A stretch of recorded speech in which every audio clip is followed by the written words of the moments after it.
June woke up with his head pounding. The ground beneath him felt soft like grass. He opened his eyes slowly and saw green leaves above him. Trees?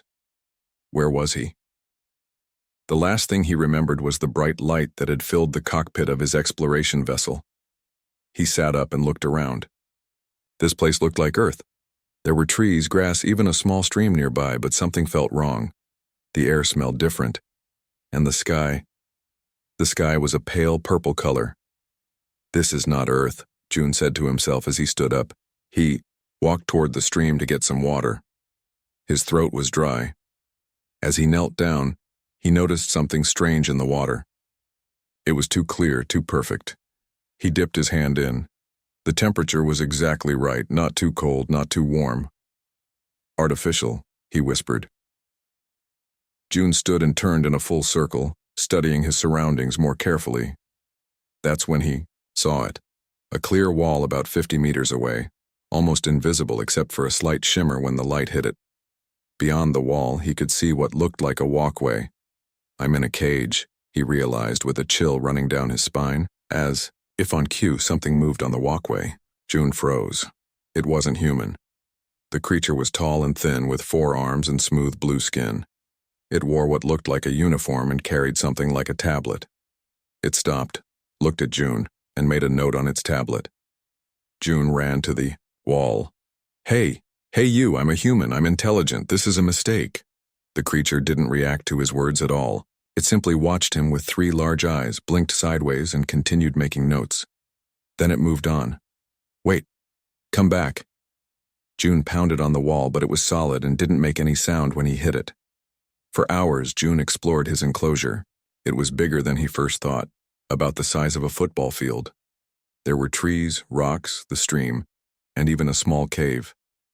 The cave had a soft bed of something like moss inside. Everything seemed designed to mimic an Earth environment, but it was too perfect, too planned. As night fell, or what seemed like night as the light dimmed, June sat in the cave trying to understand what had happened. He was on an exploration mission for Earth's new space program. His ship had been approaching an unknown planet when the light appeared. Now he was in what seemed to be some kind of zoo. They think I'm an animal, he said to the empty cave. The next morning, June was awakened by a soft humming sound. A small section of the wall had opened and a platform slid into his enclosure. On it was a bowl of what looked like fruits and some kind of meat. Next to it was a container of water. June approached cautiously. He was hungry, but he didn't want to just accept this. He wasn't an animal to be fed. As he stood there, he saw movement outside the wall again. This time, there were several aliens watching him. They had different shapes and colors. Some had tentacles, others had multiple legs. They were pointing at him and making sounds to each other. Visitors, June realized. I'm a zoo exhibit. Anger filled him, but he forced himself to stay calm. Getting angry wouldn't help. He needed to think. He needed to show them he was intelligent. He picked up a stick and began to draw in the dirt. He drew the symbol for pi, then wrote out the first 10 digits. He drew the solar system. He wrote human as intelligent in large letters. The visitors watched with interest, but there was no sign they understood what he was trying to communicate. One small alien, a round purple thing with eyes on stalks, made a sound that might have been laughter. June threw the stick down in frustration. Days passed. June kept track by making marks on a rock. Each day, food would appear. Sometimes aliens would come to look at him. He tried different ways to communicate, drawings, signs, even trying to mimic their movements. Nothing seemed to work. On the 7th day, something new happened. A different alien appeared on the walkway.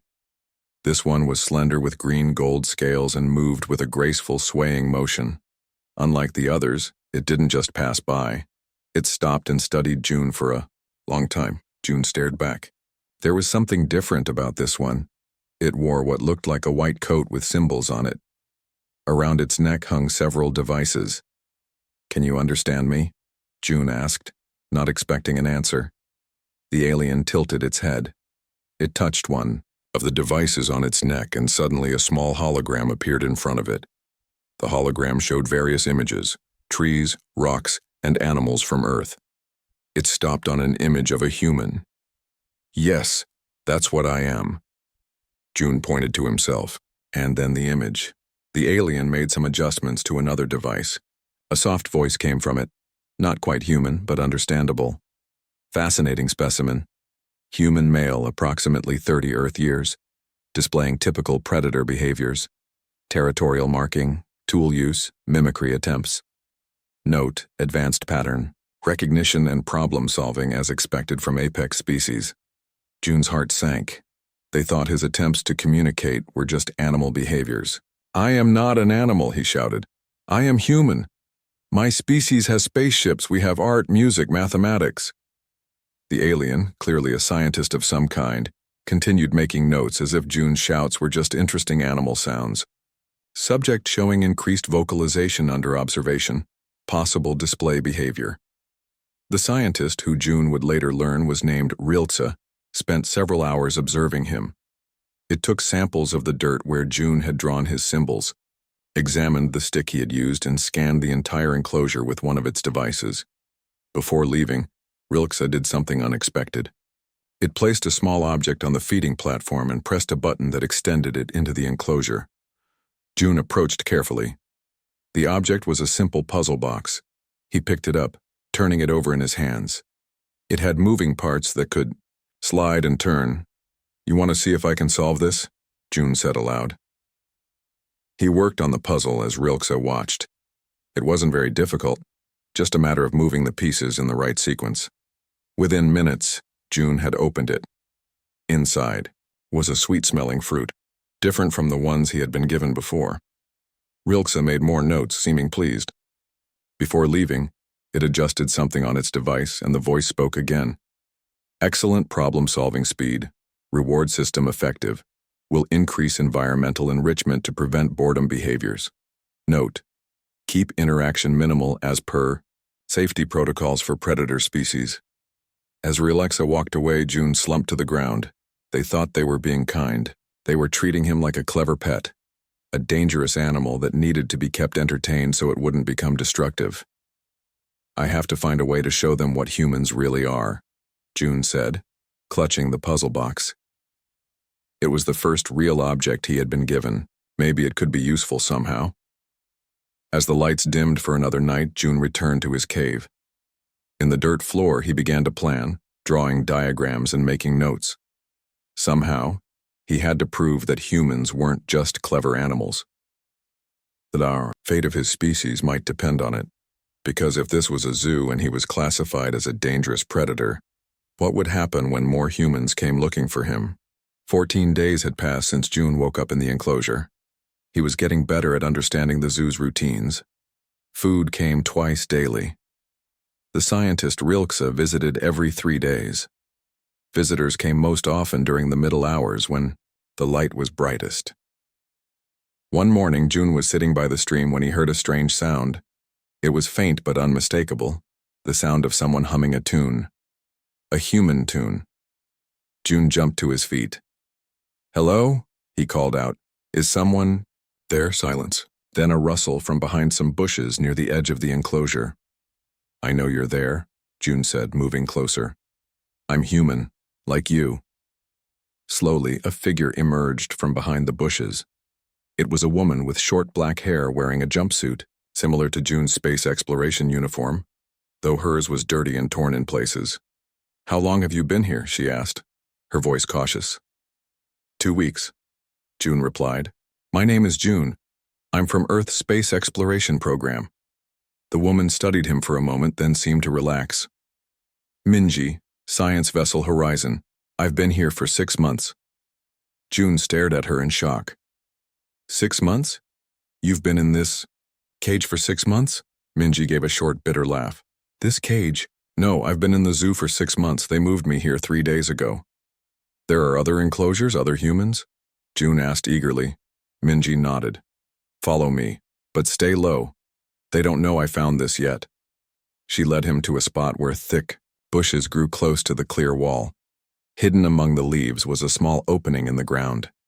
"It's a maintenance tunnel," Minji explained as she squeezed through. "I found it yesterday." June followed her into the narrow tunnel. It was tight, but passable. They crawled for what felt like several minutes before reaching another opening. Minji climbed out and June followed. They were in a different part of the enclosure, an area June hadn't explored yet. It was rockier, with a small cliff face. At knee, the base of the cliff was a crude shelter made of branches and leaves. "Someone lives here," June said, looking at the shelter. "I do," a man's voice answered. June turned to see a tall man with a beard stepping out from behind a large rock. Unlike June and Minji, he wasn't wearing any recognizable earth clothing. Instead, he wore what looked like pieces of alien material tied together. "This is Day," Minji said. "He's been here longest." Day nodded at June. 3 years, maybe more. Hard to keep track. June couldn't believe it. 3 years? How? "My ship was investigating an anomaly near Jupiter. There was a light." Day shrugged. "Next thing I knew, I was here." "Same thing happened to me near Neptune," Minji added. "I was just past Mars," June said. "They're getting closer to Earth." The 3 humans sat in Day's shelter and shared what they knew. Minji had been kept in what she called the observation area, a smaller enclosure where the aliens ran tests and watched her reactions to different stimuli. "They think we're smart animals," she explained, "like their version of apes or dolphins. They're amazed by how quickly we learn, but they don't see us as truly intelligent." "Why not?" June asked. "Haven't you tried to communicate?" Day gave a low laugh. "Every way possible. They don't get it. To them, we're deceptively intelligent predators with pack-bonding tendencies. That's what I've picked up from their translators." "Predators?" June asked. "Look at our eyes," Minji said. "Forward-facing, like Earth's predator animals. Our teeth, mixed for meat and plants. Our hands, good for making and using tools to hunt. Everything about us says 'dangerous hunter' to them." Day nodded. "Most of the species that run this place evolved from what we'd call prey animals, herbivores. They're afraid of anything with predator features. That's why they keep us separated from the sentient beings section," Minji added. "They think we're too dangerous." June thought about this. "But Rilksa, the scientist studying me, it doesn't seem afraid." "Rilksa is a Solarian," Day explained. "They're one of the few predator-evolved species allowed in the Unified Council. But even they see us as just clever animals." "How do you know all this?" June asked. Day smiled and reached into his shelter. He pulled out what looked like a small silver device. "This is a translator. I took it from a junior keeper named Tivo. We have an understanding." "You've made contact?" Minji asked in surprise. "Limited," Day said. "Tivo thinks I'm smarter than the others believe. But even Tivo doesn't fully accept that I'm truly sentient. It thinks I'm just an unusually intelligent animal that's learned some tricks." "What's Tivo's species?" June asked. "Mendaxian. They're empaths. They can sense emotions. That's how we connected." "Tivo felt my frustration, my loneliness." Day looked down. "It thinks it's being kind by bringing me things, teaching me words, like a pet owner." The 3 sat in silence for a moment. "So what do we do?" June finally asked. Minji looked at him. "We were waiting. For what, we didn't know. Maybe you're it." "Me? Why? 3 humans in the same enclosure? That's not normal procedure," Day explained. "Something's happening." As if on cue, they heard a humming sound. All 3 moved to the edge of the shelter and peeked out.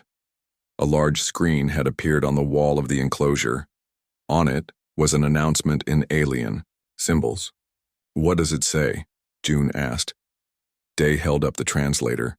"Grand Exhibition, Earth Predators, and Special Display, 3 cycles from now."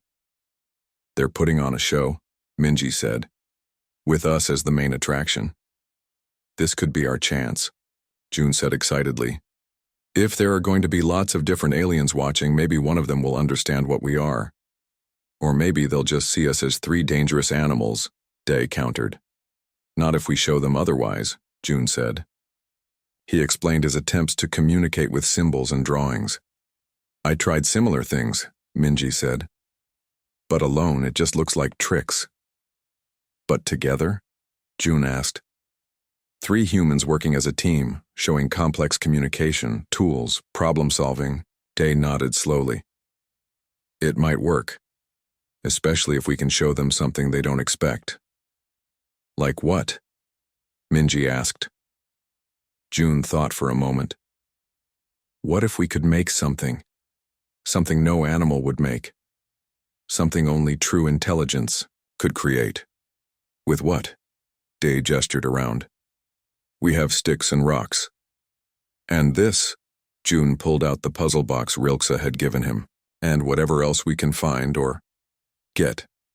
He looked at Day, who smiled slowly. TiVo might help without knowing it's helping, Day admitted. It likes to see me learn. Then we have a plan, June said. We have 3 days to prepare for this exhibition. 3 days to prove to the galaxy that humans aren't just clever animals. As they talked, none of them noticed the small drone hovering high above the enclosure, its camera focused on their meeting. In the control room of the zoological gardens, Rilke watched the feed with interest. The 3 subjects were interacting, exactly as predicted, forming a pack bond, sharing resources, establishing a hierarchy. Fascinating, Rilke said to no one in particular. Such complex social behaviors. These might be the most intelligent, non-sentient predators we've ever studied. Next to Rilke stood a smaller alien with purple skin and large eyes. This was HFY, a junior xenoanthropologist recently assigned to the Earth exhibit. As she watched, the humans talk and plan, actions Rilke saw as merely instinctual pack behavior. HFY felt something else. Something that made her scales tingle with unease.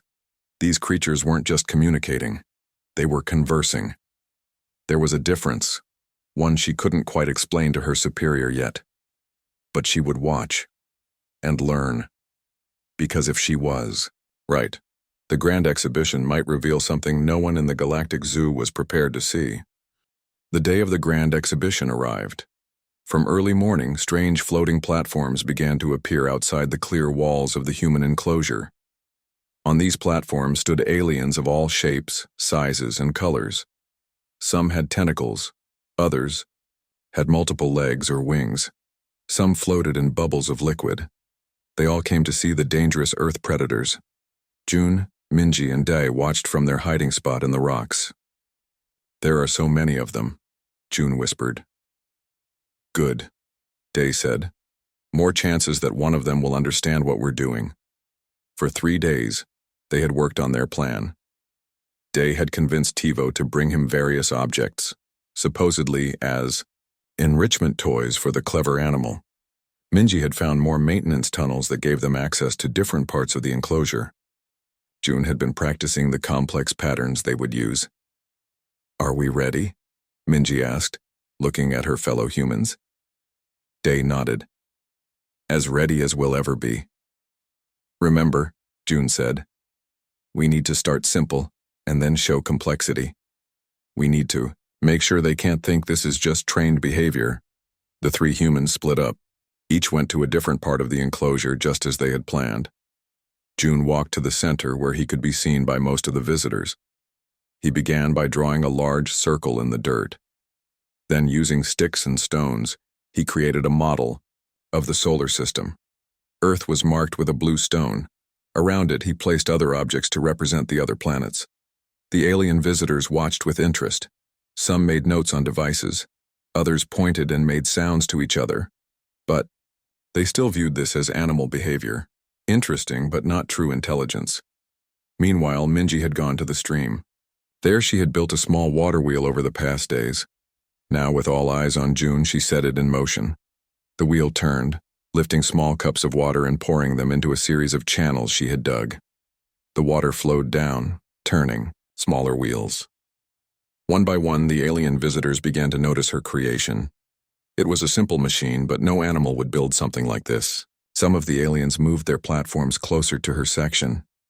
At the same time, Day was at the far end of the enclosure. He had arranged rocks and sticks in patterns. To the aliens, they might have looked random at first, but they weren't. They were mathematical sequences, the Fibonacci sequence, prime numbers, and finally, the first 20 digits of P. The crowd of aliens grew more interested. Some began to move back and forth between the three humans, watching what each was doing. But still, there was no sign that they understood. To them, these might just be unusually complex behaviors. It was time for the next part of the plan. June left his solar system model and walked to Minji. Together, they went to Day. Now all three stood together in front of the largest gathering of alien visitors. Day pulled out objects he had collected. The puzzle box Rilke had given June, a piece of reflective material Tivo had brought him, and some colored stones. With these, they began a demonstration. First, they showed they could count.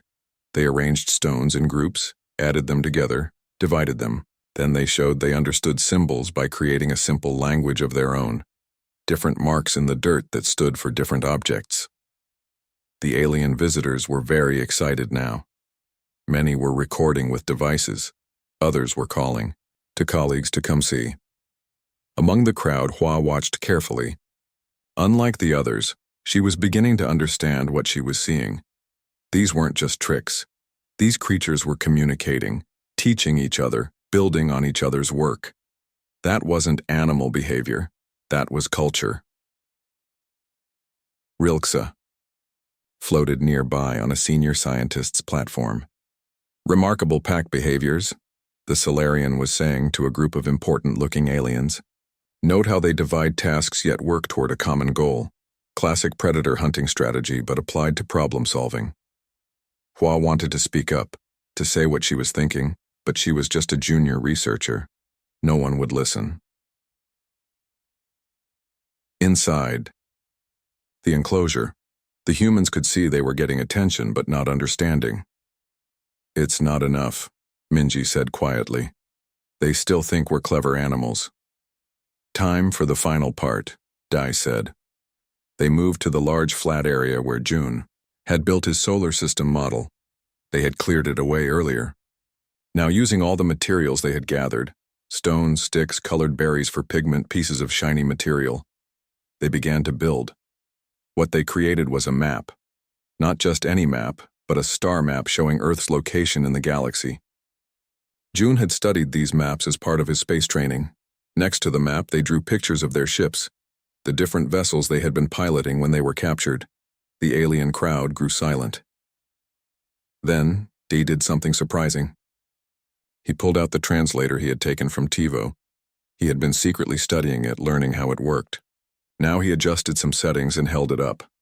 A mechanical voice came from it, speaking in a language the aliens could understand. Humans are sentient. Humans build spaceships. Humans explore stars. Humans are not animals. The reaction was immediate and chaotic. Some aliens backed away in fear. Others moved closer in fascination. Several began talking rapidly into communication devices. Rilke's 3 eyes widened in shock. How did the specimen acquire a translator? This is a security breach. But Hua was nodding slowly. It all made sense now. The complex tools, the coordinated behaviors, the abstract thinking. They're not animals, she said quietly. They're people. Rilke turned to her. What did you say? These beings, Hua said louder now. They're not just intelligent animals. They're a sentient species. They're trying to communicate with us. Impossible, Rilke said. They're predators. Look at their physical features. Look at what they've done, Hua countered, pointing at the star map. No animal could create that. The argument was interrupted by alarms. Red lights began flashing along the walkways. A voice announced, "Security alert, predator enclosure breach detected. All visitors please proceed to safety zones." Inside the enclosure, the 3 humans looked at each other in confusion. What's happening? June asked. Day listened to the translator. His face grew serious. They think we're dangerous. They think the translator means we've figured out their technology and might escape. But that's good, right? Minji said. It means they know we're intelligent. Day shook his head. No, it means they think we're intelligent predators, and that makes us more dangerous, not less. They watched as the visitor platforms rapidly moved away. Security drones began to circle the enclosure. The clear walls seemed to thicken, becoming darker. They're afraid of us, June realized. In the control room, emergency meetings were being called. The humans had been reclassified from deceptively intelligent predators to potentially hostile sentient threat. Plans were being made to sedate them and move them to separate, more secure facilities. Only Hua argued against this. We need to communicate with them, she insisted. They were trying to tell us something important. But her words fell on deaf ears. The Unified Species Council had strict protocols for dealing with dangerous species, and humans had just moved to the top of that list. As night fell in the enclosure, the three humans sat in Day's shelter, watching the security drones circle overhead. What do we do now? Minji asked. June looked at the star map they had created. We keep trying. Someone out there understood. We just need to find them before it's too late. What none of them knew was that Hua was already working on a plan, and, far above the zoo planet in the darkness of space, a signal was beeping on an Earthship scanner, the first trace of the missing explorers they had been searching for. Morning brought new changes to the enclosure. The walls had stayed dark overnight, blocking the humans' view of the outside. Now, strange machines moved along the walls, scanning everything. The security drones were still circling overhead. They're looking for more technology, Day said, watching the machines. They think we might have hidden weapons or communication devices. All we have is your translator, Minji pointed out. Which they probably want back, June added. The three humans stayed in the shelter, trying to decide what to do next. Their plan had certainly gotten attention, but not the kind they wanted. Instead of recognizing them as a sentient species worthy of respect, the zoo authorities now saw them as an intelligent threat to be contained. Maybe we should just give back the translator, Minji suggested. Show them we're not dangerous. No, Dee said firmly. It's our only way to understand what they're saying, and maybe our only way to make them understand us. June nodded in agreement. We need to keep trying to communicate. There must be someone out there who will listen. In a small research office far from the main exhibition areas, Hua sat surrounded by data screens. She had been up all night reviewing everything the zoo had on humans. The capture reports, the behavioral studies, the anatomical scans. Everything. What she found disturbed her deeply. The humans hadn't just been misclassified, they had been actively ignored. There were notes from junior researchers questioning the classification, observations of complex behaviors that went far beyond animal intelligence, even recordings of what were clearly attempts at communication, all dismissed because humans had evolved as predators. Hua looked at her own species' history. Her people, the Nerians, had evolved from small tree-dwelling creatures that ate fruits and insects. Like most species in the Unified Council, they had herbivore or omnivore ancestors. The few predator-evolved species, like Rilix's solarians, were rare and often viewed with subtle suspicion. It's prejudice, Hua whispered to herself. We've been judging them by their evolutionary past, not by what they actually are. She made a decision. It would risk her career, maybe even lead to criminal charges, but she couldn't stay silent. She needed to communicate with the humans directly. Back in the enclosure, something strange happened. One of the maintenance panels near the stream slid, open silently. The humans didn't notice at first, busy planning their next move. But then a small light flashed from the opening. June saw it first. Look, he whispered, pointing. A small device slid through the opening. Then the panel closed quickly. They approached cautiously. The device was unlike the translator Day had. It was smaller, with a smooth purple surface. Day picked it up carefully. When he touched it, the device lit up and projected a hologram. It showed a simple picture of what was clearly meant to be a human figure and a Nerian figure, with symbols between them. It's a translation program, Day realized. But different from the standard one. Simplified. Who sent it? Minji asked. Someone who wants to talk to us, June said. Day studied the device. It has basic language symbols. I think we're supposed to teach it how we communicate. For the next hour, they worked with the device. They taught it simple human words matched to the alien symbols. Hello, yes, no, friend, help. The device learned quickly, building a basic translation system.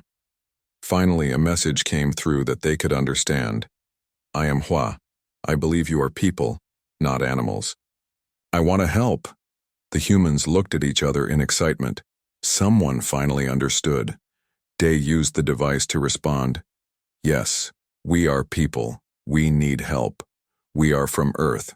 We have our own civilization. I know, came the response. I have been studying the records.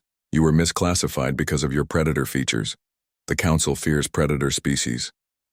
We are not just predators, June said, taking the device. Humans are explorers, builders, artists. We want peaceful contact. I believe you, Hua responded.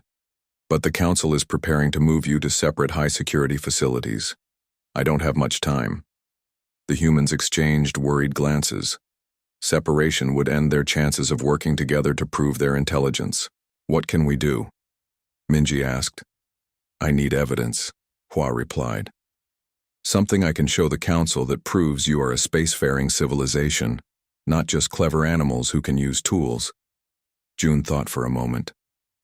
Our ships. They must have captured our ships when they took us.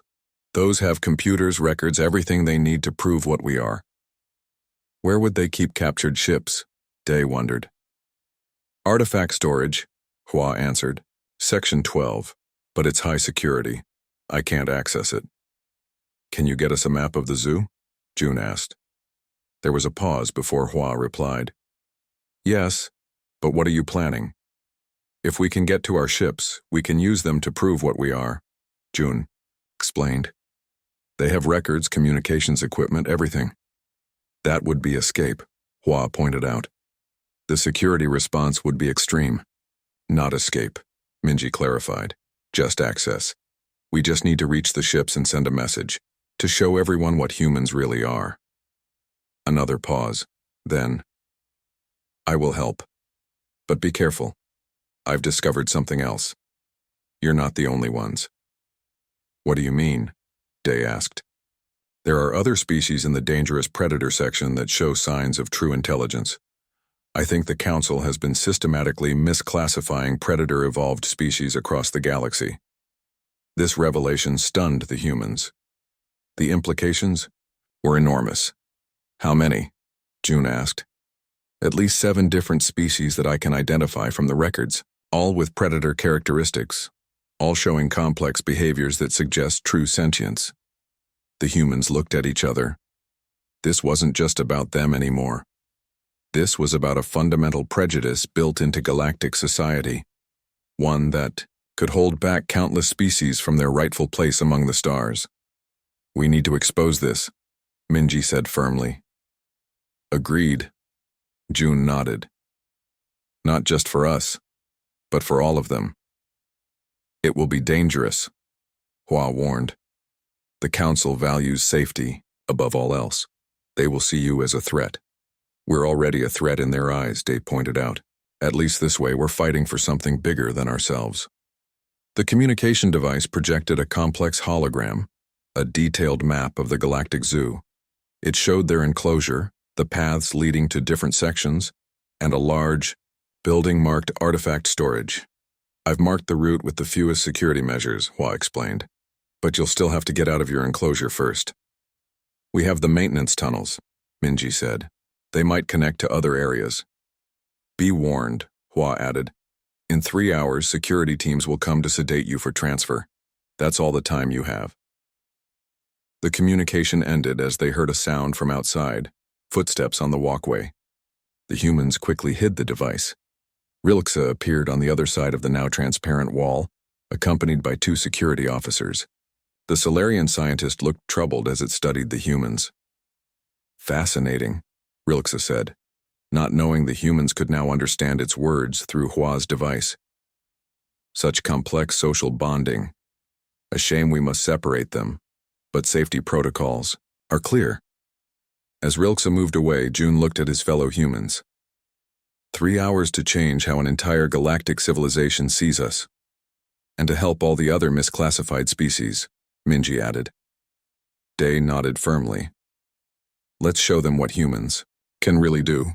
Outside the enclosure, alarms began to sound as Hua's unauthorized access to the zoo's systems was discovered. The clock was now ticking even faster. In the control room, the head of security was briefing the zoo director. The junior researcher accessed classified files on multiple predator species.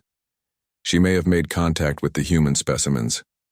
The director, a tall, willowy being with 6 eyes arranged in a circle, looked grave. Find her. Secure the humans immediately. We cannot risk an incident. What if she's right? One official dared to ask. What if these creatures are truly sentient? Then they are sentient predators, the director replied coldly, which makes them the most dangerous beings in the galaxy. The maintenance tunnels were smaller than the humans had expected. June, Minji, and Day crawled through the narrow spaces following the map Hua had sent them. The tunnels ran behind all the enclosures, connecting different parts of the zoo. We're close to the predator section, Day whispered, checking the map on the communication device. Hua said there are other intelligent species here. They reached a junction in the tunnels. One path led toward the artifact storage building. The other led to a series of enclosures marked as extremely dangerous species. We should stick to the plan, Minji said, pointing toward artifact storage. We only have 2 hours left. June hesitated. But what about the others? The other species like us? We can't help them if we get caught, Day pointed out. Our best chance is to reach our ships and send a message to Earth. Reluctantly, June nodded. They continued toward artifact storage. Alarms were blaring throughout the zoo now. All visitors had been evacuated. Security teams moved through every section, looking for the missing humans and the researcher who had helped them. In a small maintenance room, Hua was working frantically at a computer terminal. She had accessed the zoo's main database and was downloading all the files on misclassified species. She needed evidence to present to the Galactic Council to show the systematic prejudice against predator-evolved species. A noise at the door made her freeze. She quickly disconnected her data device and hid it in her clothing. The door slid open to reveal 2 security officers. Researcher Hua, one said firmly. You are to come with us immediately. The director wants to speak with you. Hua knew she had been discovered, but she had done what she could. Now it was up to the humans. The artifact storage building was heavily guarded, but the maintenance tunnels led to a small access point in the floor. The humans emerged into a dimly lit room, filled with strange objects, things collected from various planets. Our ship should be in the large items section, June said, looking at the map. This way. They moved carefully through the building, hiding whenever they heard guards approaching. The place was huge, filled with everything from tiny rock samples to large machines. Finally, they reached a large door marked with symbols that matched Earth artifacts on their translation device. The door was locked. Now what? Minji asked. Day examined the lock. It's a simple bio-lock. It reads the user's species. He pulled out a small piece of material he had taken from Tivo's uniform days ago. This might work. He pressed the material against the scanner. For a moment, nothing happened. Then the door slid open. Inside were their ships, 3 small explorer vessels from Earth. They looked tiny compared to the alien technology around them, but to the humans, they were beautiful. They're intact, June said with relief. They must have been studying them, Minji added. They ran to their ships.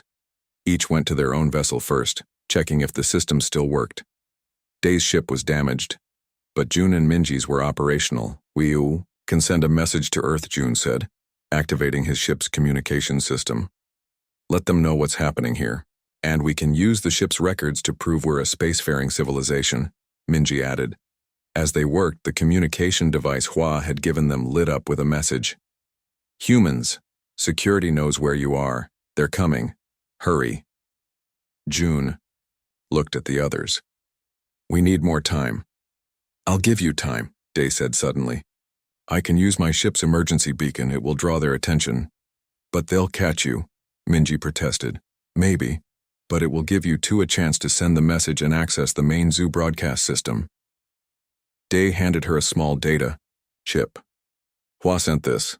It contains access codes to the zoo's announcement system. You can broadcast the truth to everyone. Before they could argue, alarms began to sound inside the storage building. Security was getting close. Go, Day said firmly.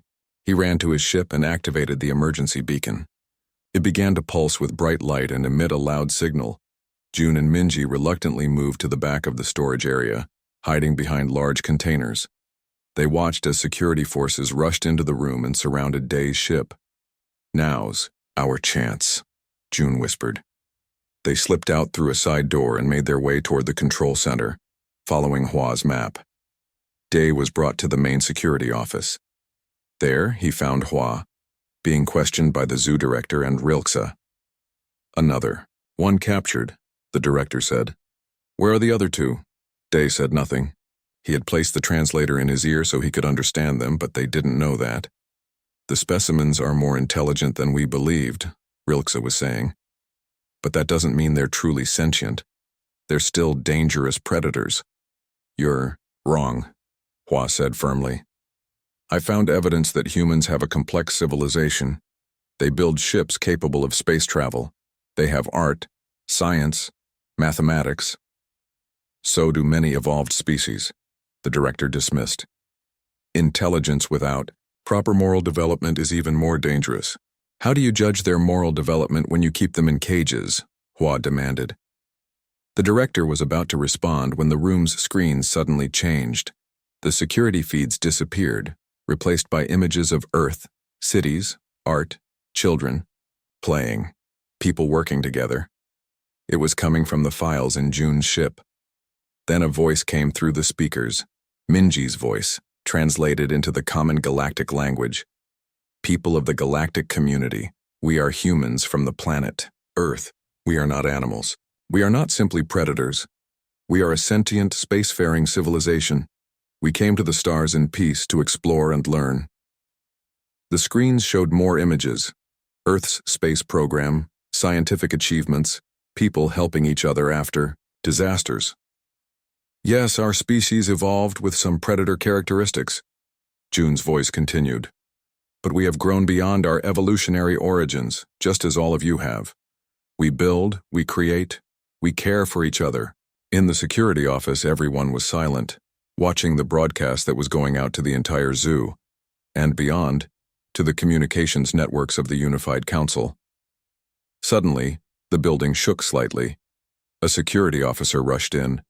Director, an unknown ship has entered orbit. It's responding to the human's beacon.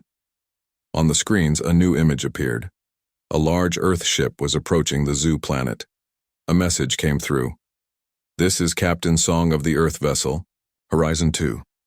We have tracked our missing explorers to this location. We request their immediate release and diplomatic contact.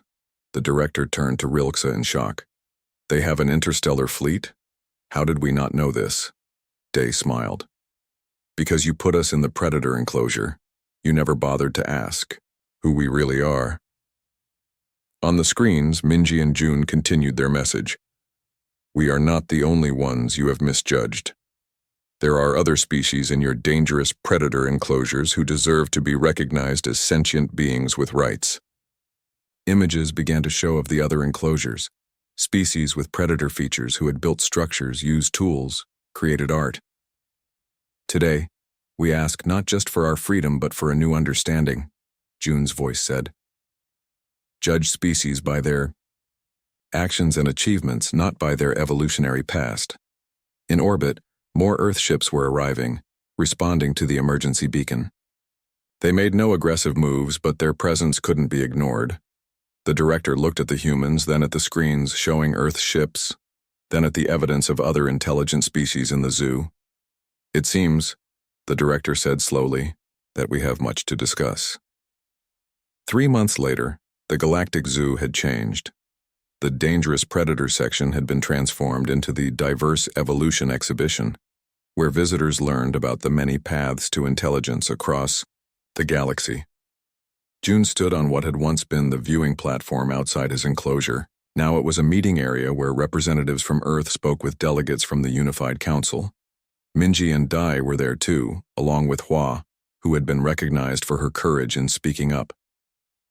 "It's still hard to believe," Minji said, watching the aliens and humans talking together.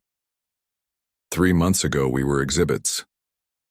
And now we're diplomats," Dai added with a smile. "We have a long way to go," June said. "Some species are still afraid of us." "Fear takes time to overcome," Hua noted, "but understanding helps." They watched as a group of alien children approached a human delegate who was showing them a small model of the solar system much like the one June had built in the dirt. The children showed no fear, only curiosity. "That's how it starts," June said. "With curiosity instead of fear." In the distance, they could see the Earth ships in special docking areas, no longer artifacts in storage but visitors from another world, and next to them, smaller ships from other newly recognized spacefaring species, finally free to join the galactic community. The sign above what had once been the Predator enclosure now read, "Intelligence comes in many forms." It was a simple change, but one that had begun to reshape how the galaxy understood itself. Sometimes, June reflected, the most dangerous thing in the universe isn't sharp teeth or claws or forward-facing eyes. Sometimes it's prejudice and the refusal to see others as they truly are. And sometimes the greatest strength isn't physical power, but the ability to stand up and say, "We are here. We are people.